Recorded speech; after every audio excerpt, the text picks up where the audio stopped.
हमने 17 सितंबर का दिन 1 करोड़ वृक्ष प्लान करने का एक संकल्प लिया था और ये वृक्ष जब प्लान करते हैं लोग वो समय उनका फोटो भी अपलोड करें पोर्टल में, इसके लिए भी हमने सिद्धांत लिया था। ये गिनीज वर्ल्ड रिकॉर्ड का पास भी हम लोग गया था कि आप लोग एक न्यूट्रली आर्बिट्रेशन एडजुडिकेशन कर दीजिए।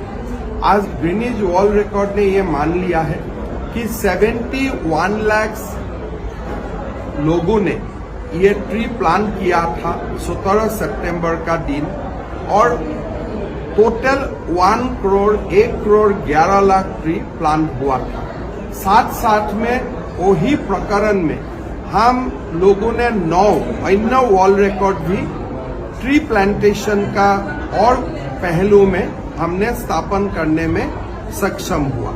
तो आज गिनीज वर्ल्ड रिकॉर्ड ने ऑफिशियली हम लोगों को 10 साइटेशन दिया और आसाम ने 10 वर्ल्ड रिकॉर्ड किया, इस बात का पुष्टि किया। हम अगले साल दोबारा 3 करोड़ ट्री हम एक ही दिन में लगाने के लिए हमारा संकल्प हमने लिया हूँ।